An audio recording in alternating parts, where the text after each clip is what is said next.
ADHD stands for Attention Deficit Hyperactivity Disorder, one of the most common neurodevelopmental disorder of childhood. It is usually first diagnosed in childhood and often lasts into adulthood. It is known to impact the individual in many aspects of their life, including academic and professional achievements. Children with ADHD may have trouble paying attention, controlling impulsive behaviors, which may act without thinking about what result will be, or be overly active.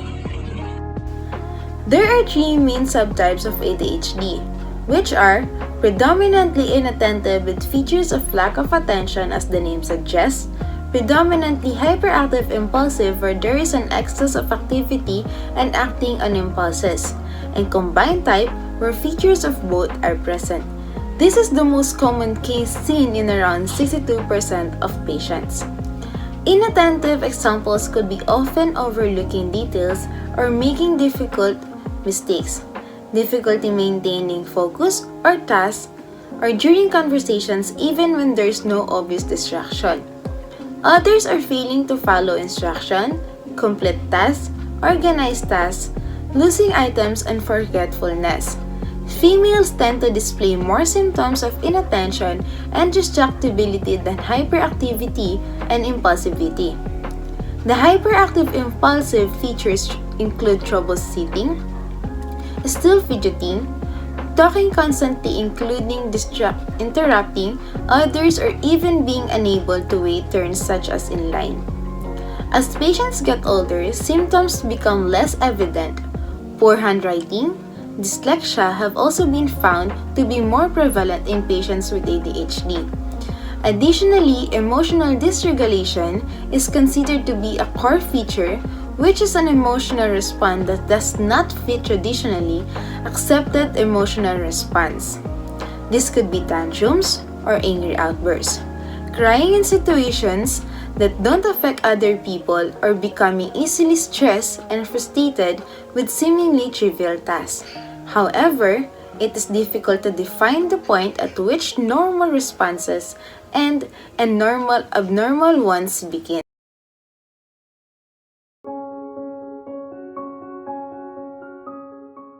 ADHD is a very complicated thing, and there is no one true way to experience it. On paper, it's a chemical imbalance in the brain that causes issues with executive function, memory organization, and focus. ADHD is a very hard thing to describe, especially to those without it, because every explanation just sounds like another excuse. I just can't do it. It isn't enough, even though oftentimes it is the reason. ADHD is living a life knowing what the full picture is supposed to be, but every time it matters, you find yourself missing a piece. You're sitting in a classroom. The teacher is up front going into detail about a new assignment. You're confused, and everyone around you seems to be paying attention, and you know that if you just did the same, you wouldn't be confused. But there's something about the room, or the teacher, or yourself that's getting in the way. Maybe it's just the way he's phrasing things. You're in your room, trying to read the assignment for yourself, but your thoughts wash it out. If you're reading a sentence, and you're reading a sentence, and you're reading a sentence, you should turn off the fan and pour yourself a glass of water or get something to eat.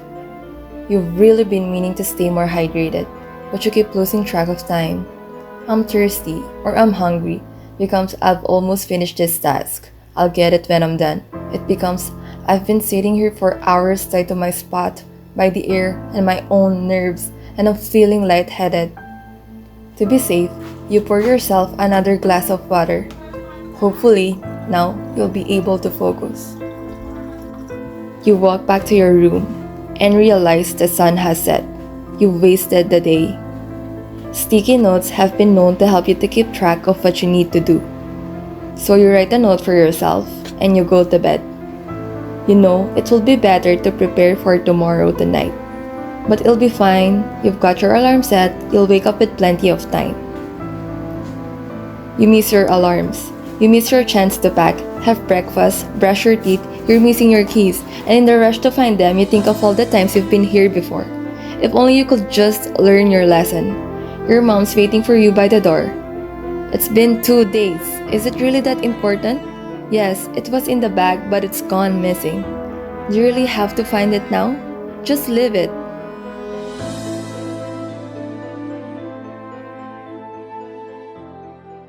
ADHD symptoms depicted in the story. Difficulty focusing. The individual struggles to pay attention in class even when attempting to listen to teachers' explanations or instructions. Forgetfulness.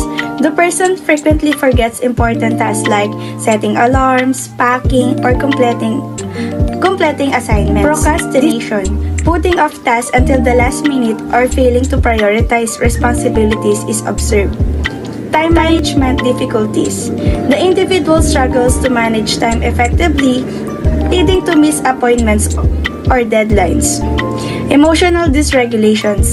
Feelings of frustrations, despairs, and disappointments are expressed due to struggles with ADHD-related challenges. Symptoms reflect the complex nature of ADHD and how it can impact various aspects of daily life, from academic performance to interpersonal relationships.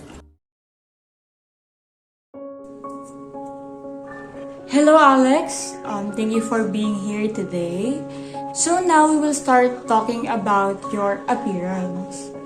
How do you usually present yourself? And how do you feel about your physical well-being?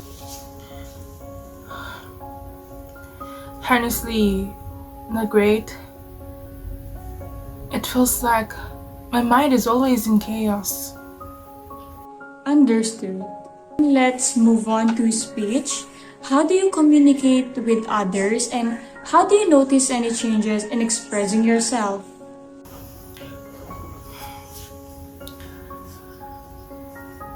I try to communicate, but sometimes it's like my thoughts are on fast forward and I can't articulate what I mean. It's so frustrating. Let's discuss your behavior. How do you typically act in social situations? Have you noticed any impulsive actions or decisions? Yeah, I can be impulsive. I interrupt people without meaning to, and sometimes I regret decisions I make on the spur of the moment. Okay, let's explore your affect. How would you describe your emotional state?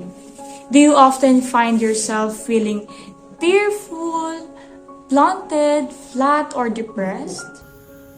It's like a roller coaster. I can go from frustrated and tearful to just completely blank. It's so exhausting, it's really so exhausting. I appreciate your openness. Now, regarding your mood, do you generally feel euphemic, irritable, elevated, anxious, or depressed? It's hard to say. It's so hard to say. I think I swing between anxious and depressed most of the time.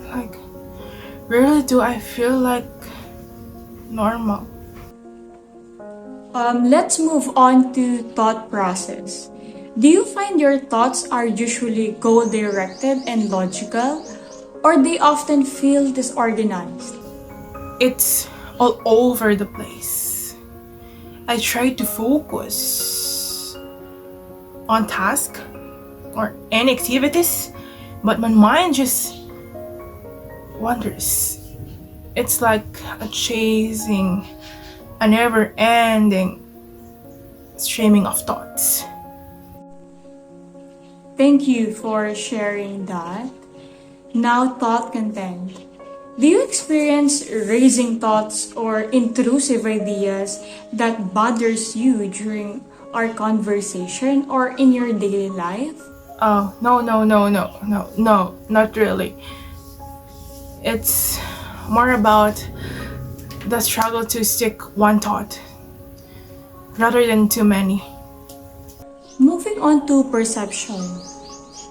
Have you ever had hallucinations or delusions during our interview or in your daily experiences? No, nothing like that. It's more about focus and concentration. Good to know. Let's check her orientation. Can you tell me the current date, where you are, your name, and who I am? February 10th, 2024. We're in your office, and I'm Alex, and you are Dr. Rodriguez. Great. Now about your memory and concentration. How would you rate your short term and long term? Are you easily distractible or inattentive? Short-term memory is hit or miss.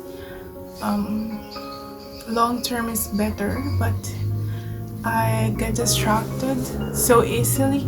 It's so frustrating. I understand. Lastly, let's discuss your insights and judgments.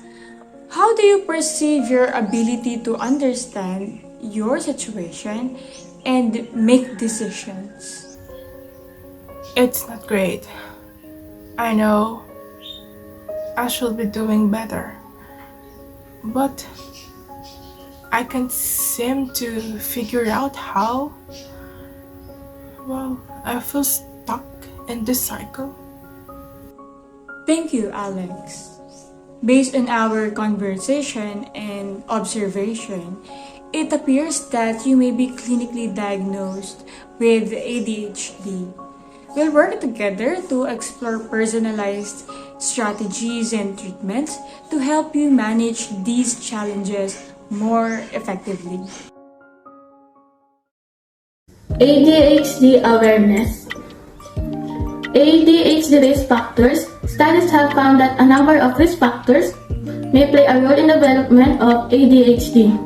Some of them affect a baby's brain development during pregnancy: pure nutrition, infections, smoking, drinking, and substance abuse. Other things may affect a child's brain development after birth. Some of the things researchers have looked at include being born prematurely, toxins such as lead a brain injury or a brain disorder. Damage to the front of the brain, called the frontal lobe, can cause problems controlling impulses and emotions. Western diet, nutritional deficiencies, food additives, family income. Hello everyone, I am Luis Perez. Today, we're diving into the world of ADHD, giving you some trivias on how it's portrayed in some of your favorite movies and shows, and shedding light on famous personalities who've shared their ADHD journey. Let's get started. Did you know that Percy Jackson and the Olympian series, a fictional character Percy played by Logan Lerman in the movie, navigates challenges with dyslexia and ADHD?